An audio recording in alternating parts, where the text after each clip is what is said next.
नमस्कार दर्शकों, मैं हूं कमल श्री माली। आज हम बात कर रहे हैं एक विशेष समस्या के बारे में। मनुष्य अकेला नहीं रह सकता, उसे किसी न किसी का साथ सदैव चाहिए होता है।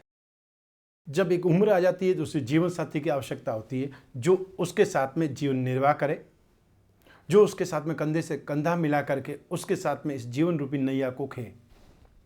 लेकिन क्या सभी का सही उम्र में विवाह हो पाता है? आज सबसे बड़ी समस्या, इस युग की सबसे बड़ी ज्वलंत समस्या यही है कि शादी की सही घर नहीं मिलता। सही घर मिल जाए तो लड़का सुंदर नहीं मिलता या लड़की सुंदर नहीं मिलती।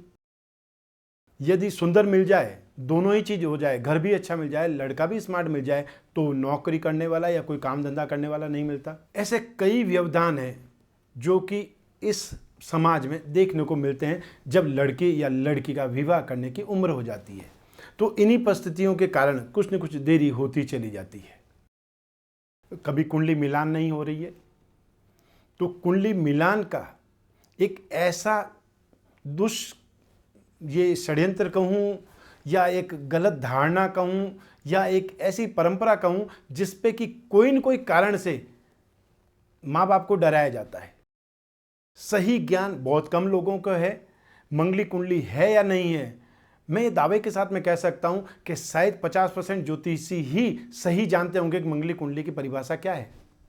सब एक जन्म कुंडली में मंगल 1st, 4th, 7th, 8th और 12th में होगा, ये मंगली कुंडली, इसके अलावा कोई स्थिति नहीं है। मंगल भंग योग भी होता है, जन्म लग्न भी होता है, चंद्र लग्न भी होता है, सूर्य लग्न भी होता है, और इसके एडवांस चले जाएंगे शनि, शुक्र और राहु से भी मंगली कुंडली का देखा जाता है। और सब मंगली कुंडली होने से क्या शादी में रुकावट आ जाएगी? क्या बृहस्पति, शुक्र और कुछ भी कोई काम नहीं करेगा? क्या ग्रह दशाएं काम नहीं करेगी? सब कुछ काम करेगा। लेकिन समय पर विवाह जब नहीं होता है और आस पड़ोस में जब हम चक्कर काट करके थक जाते हैं, फिर हम सोचते हैं कि या तो इस लड़की के भाग्य में अच्छा वर्ण नहीं लिखा हुआ है, अच्छा खानदान नहीं लिखा हुआ है, या क्या पता क्या दोष है। फिर ऐसी स्थिति में वो कोई न कोई व्रत उसको पकड़ा दिया जाता है, कहीं न कहीं पानी डालना, पीपल में पानी डालना, या कोई भी व्रत, चाहे वो शनिवार का हो, मंगलवार को, सोमवार को, कोई न कोई व्रत पकड़ा दिया जाता है। क्योंकि जितने लोगों से मिलेंगे वो कोई न कोई उपाय आपको बतलाएंगे, और ऐसी स्थिति में समय निकलता जाता है। और एक उम्र आने के बाद में शादी होने में बहुत बाधाएं आती है।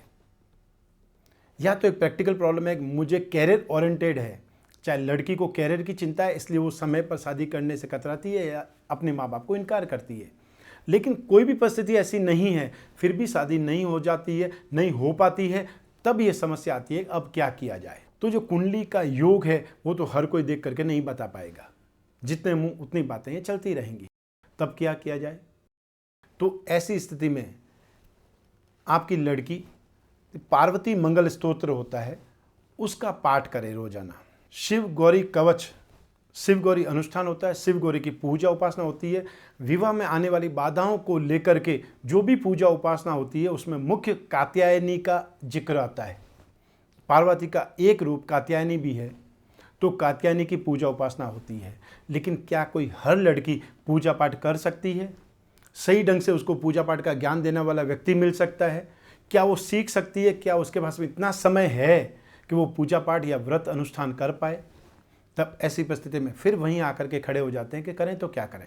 अगर कुंडली मिलाने की परिभाषा मुझसे पूछें तो मैं यही बोलूँगा कि दोनों ही हस्बैंड और वाइफ दोनों की कुंडली या लड़का और लड़की की कुंडली में सबसे पहले ये देखना चाहिए कि दोनों का स्वभाव मिलेगा या नहीं मिलेगा। दूसरी बात, दोनों के बीच में मेंटेलिटी मैच होगी या नहीं होगी। तीसरा, दोनों के बीच में गृह सुख, संतान सुख है या नहीं है। चौथा, दोनों के बीच में भोग सुख की स्थिति सही है या नहीं, सामंजस्य है या नहीं है। और उससे भी बड़ी, सबसे बड़ी बात कि दोनों की आयु में कहीं न कहीं समानता है या नहीं है। ऐसा तो नहीं किसी की आयु बहुत कम है। ये 5 जब स्थितियां मिल जाती है तो बोल सकते हैं कि कुंडली मिलती है। 22 गुण मिल गए, 28 गुण मिल गए, 32 गुण मिल गए, 36 गुण मिल गए, सब अच्छा है, सबसे अच्छा है, ऐसा नहीं है।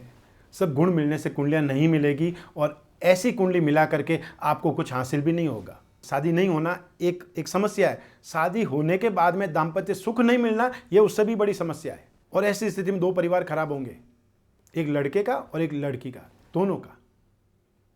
तो ऐसी स्थिति से बचने के लिए जो एक उपाय है, जो कोई पूजा पाठ नहीं कर सकता है, जिसके पास में समय नहीं है, जो सही ज्योतिषिक तलाश करके उपाय नहीं कर सकता है या जो ज़्यादा लंबे चौड़े अनुष्ठान नहीं कर सकता है, वो क्या करे? वह शिव गौरी कवच धारण करे। क्योंकि कवच कोई ऐसी सामान्य वस्तु नहीं है जो कहीं भी मिल जाए और कोई भी धारण कर लेगा, ऐसा नहीं है। उसके लिए भी समय लगेगा, उसके लिए भी सही उचित समय आना चाहिए और उसके लिए जानकारी मिलना जरूरी है। जैसे कि आपके लड़के या लड़की के जिसके लिए भी बनाना है, उसका नाम, उसके पिता का नाम, उसकी माता का नाम, उसका गोत्र, ये सब जब जानकारी मिल पाएगी तभी उसके लिए कवच निर्माण हो पाएगा। और जो विधि बतलाई गई है उस विधि के अनुसार कवच उसको धारण कराएं। उसके बाद में आप स्वयं महसूस कर सकते हैं किस प्रकार परिस्थितियां अनुकूल होने लगती है। शादी आज के युग का एक सबसे बड़ा कारण है, शादी टूटने का भी और शादी देरी से होने का भी, वह है अनभिज्ञता।